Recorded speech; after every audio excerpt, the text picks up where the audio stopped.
আসসালামু আলাইকুম, কেমন আছেন সবাই? আশা করি সবাই অনেকটা ভালো আছেন। আজকে যে নিয়ে এসেছি এই বেবি কম্বো সেটটি, আর এই বেবি কম্বো সেটের ভিডিওটিকে তো আমার চ্যানেলে এক এক করে পেয়ে যাবে সবগুলাই। তো আমি আজকে দেখাবো বেবি ফ্রকটি। যেহেতু একটি ভিডিওতে সম্পূর্ণ দেখানো সম্ভব নয়, তাই আজকে শুধু ফ্রকটাই তোমাদেরকে দেখাবো। এই হেডব্যান্ড এবং ডাবল লেয়ারের সারারা সম্পূর্ণ আমার চ্যানেলে আপলোড করা আছে, তোমরা চাইলে দেখে আসতে পারো। তো ভিডিওটি স্কিপ না করে দেখলে তোমরাও এরকম ডিজাইনের ড্রেসটি বানাতে পারবে তোমাদের বেবির জন্য, অথবা কাস্টমারের জন্য কিন্তু এভাবে করে বানিয়ে দিতে পারবে। তো চলো ভিডিওটি দেরি না করে শুরু করা যাক। তো প্রথমে আমি এখানে 1 গজ 4 গিরা কাপড় নিয়েছি, আর এত অল্প কাপড় দিয়ে কিন্তু এত সুন্দর ডিজাইনে জামা তৈরি করা যায়। কাপড়টাকে সারিয়ে এখান থেকে 10 ইঞ্চি মার্ক করে নিলাম। 10 ইঞ্চিতে ভাঁজ দিব। এখানে পিছন পাটটা আমি প্রথমে তৈরি করব। তো পিছন পাট তৈরি করার জন্য আমি যে কাপড়টা নিয়েছি, এই কাপড়টার উপরে 1/2 ইঞ্চি আগে এক্সট্রা সেলাইয়ের জন্য নেব, এবং কাঁধে আমি 2.5 ইঞ্চি নেব, যেহেতু উপরে আমরা চিকন করে ফিতা দেবো। এখন কাঁধে 2.5 ইঞ্চি রেখে লম্বাটা 20 ইঞ্চিতে মার্ক করলাম, এবং গলা চওড়া 1.5 ইঞ্চি, কাঁধে 1.5 ইঞ্চি অথবা তোমাদের পছন্দ অনুযায়ী। এখন উপরে 2.5 ইঞ্চি রেখে মোহরাটা নিতে হবে 4 ইঞ্চি। তো আমি যেহেতু 22 ইঞ্চি বডির জন্য নিয়েছি, তাই মোহরা 4 ইঞ্চি নিয়েছি, এবং এখানে বডির মেজারমেন্টটা নিয়েছি 5.5 এবং 1 ইঞ্চি এক্সট্রা সেলাইয়ের জন্য, এবং উপরে থেকে আমি 8 ইঞ্চি নিয়েছি কোমরের মাপ, অর্থাৎ 2.5 ইঞ্চি রেখে উপরে থেকে 8 ইঞ্চি কোমরের মাপটা নিতে হবে। নিয়ে এখানে কোমরেও আমি 22.5 ইঞ্চি নিয়েছি। তো এটাকে মার্ক করে নিলাম। মার্ক করে নিয়ে এই যে এখান থেকে এভাবে করে মার্ক করে নিচের দিক থেকে 2 ইঞ্চি উপরে রাউন্ড করে নিতে হবে। তো এই তো আমাদের পেছন পাটটা কিন্তু কাটিং করা হয়ে গেল। এখন সামনের পাটটা কাটিং করার জন্য এখানে আমি পুরা কাপড়টাকে 2 ভাঁজে ভাঁজ করে নিয়েছি। ভাঁজ করে এক্সট্রা 5 ইঞ্চিতে মার্ক করব, অর্থাৎ এখানে কিন্তু ডাবল কাপড় আছে, 5 5 10 ইঞ্চি বাড়তি হবে আমার। 5 ইঞ্চি দাগের পরে যে আমরা পিছন পাটটা রাখবো, পিছন পাটটা রেখে পিছন পাটের মাপ অনুসারে কেটে নেব। এখন এই যে 5 ইঞ্চি বাড়তি নিয়েছি, এখানে কাট চিহ্ন দেব, এবং গলার যে চওড়াটা নিয়েছি এখানেও কাট চিহ্ন দিয়ে নেব। এতে করে সেলাইয়ের সুবিধা হবে। আর বাকি কাপড় দিয়ে ফিতা এবং উপরে কাঁধের ফিতাটা আমরা তৈরি করব। তো এখন আমি এখানে নিয়েছি, তো এটা হলো আমাদের ব্যাক পার্ট। তো আমি বোঝানোর ক্ষেত্রে এটা ব্যাক পার্ট লিখে দিলাম, আর এটা হলো ফ্রন্ট পার্ট। তো ফ্রন্ট পার্টটা আগে ডিজাইনটা আমরা তৈরি করে নেব। তো ডিজাইন তৈরি করার জন্য কাপড়টাকে সারিয়ে নেবে, এবং যে কাট চিহ্ন দিয়েছিলাম এই কাট চিহ্ন অনুযায়ী কাট চিহ্ন করে নিলাম, এবং একদম মিডিল পজিশনে একটা দাগ দিলাম। মিডিল পজিশনে এই পাশে 1 ইঞ্চি, এই পাশে 1 ইঞ্চি, অর্থাৎ 1 ইঞ্চি পর পর দাগটা দিতে হবে। তো পুরা কাপড়ে 1 ইঞ্চি 1 ইঞ্চি পর পর দাগ দিতে হবে আমাদের ওই কাট চিহ্ন পর্যন্ত। তো এখন এখান থেকে আমরা 8 ইঞ্চি নেব, অর্থাৎ উপরে কাঁধের অংশ বাদ দিয়ে 8 ইঞ্চি নিতে হবে। এটা হলো এই 8 ইঞ্চিতে আমাদের ডিজাইনটা হবে, এবং 1/2 ইঞ্চি সেলাইয়ের জন্য নিয়েছি, আর দাগ বরাবর পুরাটা মিলিয়ে নেব। মিলিয়ে একদম মাঝের যে দাগটা দিয়েছিলাম এই মাঝের দাগটাই ভাঁজ করে নেব। ভাঁজ করে নিয়ে যে মাঝের পরে 1 ইঞ্চি আমরা দাগ দিয়েছি এখানে সেলাই করে নেব, যে পর্যন্ত দাগ দিয়েছি। দাগ পর্যন্ত সেলাই করে নেওয়ার পরে এখন কাপড়টাকে আবার সারিয়ে নিব। সারিয়ে নেওয়ার পরে 1 খোপ পর, অর্থাৎ 1 খোপ পর দ্বিতীয় খোপে মার্ক করতে হবে, যাতে করে আমরা যে এইভাবে ভাঁজ দেওয়ার পরে আমরা এই যে এই দাগের সেলাই করব, মাঝে কিন্তু একটা খোপ খালি থাকবে। এটাকেও সেম নিচ দাগ পর্যন্ত সেলাই করে নেব। সেলাইটা করে বের করে নেব সুতা। আবারও সেমভাবে 1 দাগ পরে মার্ক করব, অর্থাৎ আমাদের মাঝের একটা অংশ হবে, ওই পাশে 2টা হবে, এই পাশে 2টা হবে, এভাবে করে টোটাল আমাদের 5টা হবে। অর্থাৎ আমরা 5 ইঞ্চি কাপড় বাদ দিয়ে নিয়েছি, ডিজাইনটাও আমাদের 5টা হবে। মেপে দেখতেছি পিছন পাতের কাঁধের চওড়া এবং এই পাটের চওড়াটা পারফেক্ট ঠিক আছে না। তো পারফেক্ট ঠিক আছে। এখন আমি যে এই কাপড়টাকে কুচি করে নিয়েছি, এর উপরে আয়রন বসিয়ে নিয়েছি।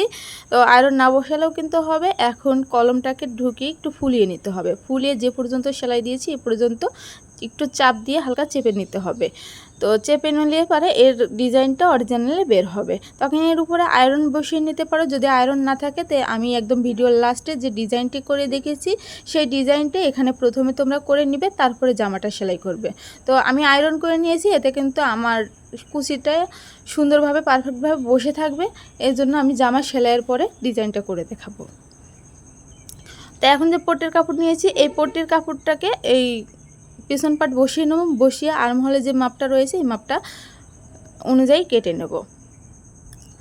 এখন এটা 2 ভাঁজে আছে, যেহেতু সামনে পাট আর পেছন পাটের জন্য, তাই আলাদা করে নেব। আলাদা করে নিচের অংশে সেলাই করে নেব। ডিজাইনের জন্য সাদা মুক্তি পুঁতি নেবো, এই কারণে সাদা লেস নিয়েছি। এখন উপরে যতটুকু আমরা সেলাইয়ের ভিতরে দেবো অতটুকু মার্ক করে ওই অনুযায়ী লেস বসিয়ে নিলাম। ফিতা তৈরি করার জন্য 14 ইঞ্চি লম্বা এবং নীল কাপড়টা 2 ইঞ্চি, গোলাপি কাপড়টা 3 ইঞ্চি নিয়েছি। তো এই কাপড়টাকে এক সাইড থেকে দুইটা কাপড়কে সুন্দর করে সেলাই করে নিতে হবে। সেলাই করার পরে ব্লু কাপড়টা আমি যতটুকু চওড়া রাখতে চাই, অর্থাৎ মাঝখানে আমি 1/2 ইঞ্চি রাখবো, তাই 1/2 ইঞ্চি বরাবর মার্ক করে নেব। মার্ক করে এখানে একটি ইলাস্টিক নেব, ইলাস্টিকের মাপ অনুযায়ী মার্ক করে নেব। মার্ক করে নিয়ে এখন যে ভাঁজটা দিয়েছি এই দাগের উপরে ভাঁজটা দিয়ে সেলাই করে নিতে হবে। তো সেলাই করে এটিকে উল্টিয়ে নিতে হবে। উল্টিয়ে নেওয়ার পরে যেহেতু গোলাপি কাপড়টা একটু বেশি, তাই দুই সাইডে কিন্তু সুন্দর একটি পাইপিং তৈরি হবে। তো এখন একটি মোটা সুতোর সাথে সুচ ভরে নিয়েছি। তো এখন এই সুচটাকে উল্টা করে ভরে নেব। তো ভরে নেওয়ার পরে এই মুখে রাবারটিকে সুন্দর করে একটু ঢুকিয়ে দিলে তারপরে হালকা করে টান দিলে কিন্তু উঠে আসবে। তো সুন্দর পারফেক্টভাবে উঠে আসে, এটা কিন্তু সিফটি বিন্দু তোমরা করে নিতে পারবে। তো এখানে একটু সেলাই করে নেব যাতে করে কাপড়টা বের হয়ে না যায়। তো সেলাই করার পরে এখন যতটুকু আমরা লম্বা রাখতে চাই ততটুকু রাখতে হবে। আমি এখানে মেপে নিচ্ছি কতটুকু চওড়া রাখবো। তো আমি লম্বাটা রাখবো 6 ইঞ্চি, যেহেতু 5 ইঞ্চি কাঁধ হবে আর 1 ইঞ্চি এক্সট্রা সেলাইয়ের জন্য নিয়ে এখন লম্বাটা নেব। এখন যে দুই সাইডে পাইপিং আছে এই পাইপিংয়ের উপরে সেলাই দেবো, এতে করে রাবারটাও সুন্দরভাবে বসে থাকবে, কখনো ধোয়া কাচার পরেও নষ্ট হবে না। তো দুইটা এইভাবে ফিতা তৈরি করে নিয়েছি। এখন জামার একদম মাছ পজিশনে দাগ দিয়ে নেব। যেহেতু 1.5 ইঞ্চি 1.5 ইঞ্চি 3 ইঞ্চি গলা হবে 3 ইঞ্চি, 3 ইঞ্চিতেই মার্ক করে নিছি। মার্ক করে এখানে আমরা কাঁধে যে ফিতাটা আছে এই ফিতাটা দাগের এই পাশে বসিয়ে সেলাই করে নেব। অবশ্যই লেজের যে সেলাইটা দিয়েছি এই সেলাইয়ের উপরে সেলাইটা বসাতে হবে। এখন পট্টির কাপড়টা এর উপরে বসিয়ে নেব। যেহেতু পট্টির কাপড়ের উপরে সেলাই দিতে গেলে অনেকটা আঁকা বাঁকা হয়ে যেতে পারে, লেজ ছোটো বড়ো হয়ে যেতে পারে, এই কারণে জামাটাকে উল্টিয়ে যে সেলাইটা আছে ওই সেলাইয়ের উপরে সেলাই করে নেব। সেলাইয়ের পরে এখন যে ফিতাটা আছে ফিতার পরে যতটুকু বাড়তি কাপড় আছে পুরোটাই আটকিয়ে দিতে হবে। এই কারণে যতটুকু বাড়তি আছে ওই মার্ক করে নিলাম। মার্ক করে নিয়ে এখন মোহরার অংশটি সেলাই করে নিতে হবে। এখন ছোট ছোট কাট চিহ্ন দিয়ে কাপড়টাকে উল্টিয়ে নিতে হবে। তো উল্টিয়ে নেওয়ার পরে আমাদের জামার সামনে পার্টের তৈরি, এখন পেছন পার্টটা তৈরি করব। পেছন পার্ট তৈরি করার জন্য পেছন পার্টের উপর পট্টি বসিয়ে নিয়েছি। এখন যতটুকু বাড়তি অংশ আছে বাড়তি অংশ মার্ক করে নেব। এখন জামার যে সোজা পার্টটা এই সোজা পার্টটা মাঝখানে রাখতে হবে, তো দুইটারই সোজা পার্ট মাঝখানে থাকবে। আমি ফিতার লম্বাটা মার্ক করে নেব। ফিতাটা যতটুকু লম্বা রাখতে চাই, আমি 5 ইঞ্চি লম্বা রেখেছি, 5 ইঞ্চিতে মার্ক করে নিয়ে এর ভিতরে ঢুকিয়ে দেব। তো পেছন পার্টের মোহরার অংশ আমি আগেই সেলাই করে নিয়েছি। সেলাই করে নেওয়ার পরে ওই মোহরের যে কোনায়টা ঢুকিয়ে তারপরে সেলাই করে নিতে হবে উপর বরাবর সেলাই করার পরে আমি একটু চিহ্ন দিয়ে নিলাম সুবিধার কারণে। এখন মাছ পজিশনে দাগ দিয়ে নেব। তো এখানে আমি কিন্তু হুক বসাবো, অর্থাৎ জামাটা যাতে বেবি ঢুকতে কোনো অসুবিধা না হয়। তো একটু কেটে নিলাম আর এখানে একটু ফিতা বসাবো। চিকন করে ফিতাটা সেলাই করে একদম উপরে ঢুকিয়ে দিলাম। ঢুকিয়ে যতটুকু লম্বা রাখতে চাও ততটুকু লম্বা রেখে সেলাই করে নিলাম। তো সেলাই করে ছোটো করে কাট চিহ্ন করে নিতে হবে, এতে করে ফিনিশিংটা সুন্দর আসবে। তো এখন এটাকে উল্টিয়ে নেব। তো কোনাগুলো কেসির মাথা দিয়ে হালকা করে উঠিয়ে দিলে সুন্দরভাবে উঠে যাবে। তো এখন উপর থেকে 8 ইঞ্চি বরাবর মার্ক করে নেব। এটা হলো আমাদের কোমর লাইন। তো কোমর লাইনে আমি এখানে 5.5 11 ইঞ্চি নিয়েছি এবং বডিতেও 5.5 11 ইঞ্চি নিয়ে মার্ক করে নিয়েছি। এখন এখান থেকে একদম উপরে মোহরার অংশ থেকে সুন্দর করে ধরে সেলাইটা করতে হবে। তো এখানে ফিতা তৈরি করে নিয়েছি আমি 10 ইঞ্চি। তো এই ফিতাটাকে এই যে দাগ বরাবর কোমরের দাগ বরাবর এখানে বসিয়ে দিতে হবে। এখানে বসিয়ে তারপরে সেলাই করতে হবে। আর নিচের ঘেরে যতটুকু ঘের আছে পুরোটাই সেলাই করে নিতে হবে। তো দুই সাইডে একইভাবে সেলাই করে নেওয়ার পরে কাপড়টাকে সুন্দর করে 4 ভাঁজে ভাঁজ করে নিতে হবে। আর নিচের যে ঘেরটা ছোট বড় হতে পারে এটা সুন্দর করে কেটে নিতে হবে। আর ঘেরের দুই সাইড কিন্তু উঁচু যাতে থাকে। তো এখন নিচের দিকে সুন্দর করে চিকন করে একটি ভাঙা দিয়ে সেলাই করে নেব। তো পুরোটা সেলাই করে নিয়েছি। এইভাবে তোমরা রাখতে পারো অথবা একটু লেস দিয়ে সুন্দর করে নিতে পারো। তো আমি লেস বসিয়ে নিয়েছি। লেসটা বসিয়ে এই লেসের উপরে একটু সুন্দর করে লাগিয়ে দেব। আমাদের জামাটা কিন্তু একদম কমপ্লিট। তো তো এখন শুধু হাতের কাজ করার পালা। আর যে হেডব্যান্ডটি আমি আলাদা করে দেবো, তোমরা যদি সেখান থেকে শিখতে চাও দেখে আসতে পারো। তো এখন যে কোমরের সেলাইটা রয়েছে সেলাই বরাবর মার্ক করে নিলাম। এখন এর মাঝ বরাবর আরেকটি মার্ক করব।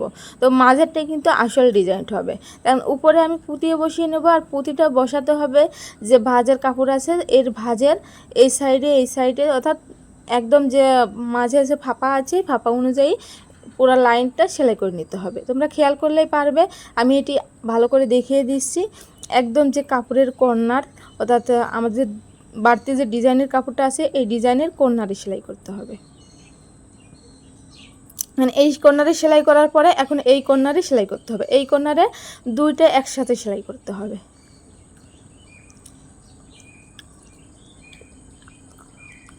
একটু সেলাই করে পুঁতিটা ভরে আটকে নিতে হবে। তো পুরো লাইনটি একইভাবে কমপ্লিট করতে হবে।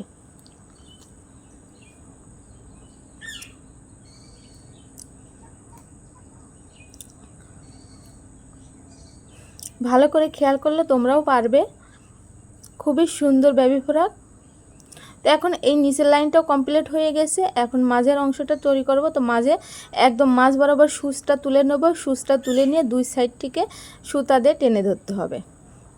টেনে ধরলে মাঝখানে সুন্দর একটি ডিজাইন আসবে। তারপরে সেলাই করার পরে একটি পুঁথি বসিয়ে আটকে নিতে হবে এবং সুচটা পেছনের দিক দিয়ে পিছনে গিট্টি দিয়ে দিতে হবে।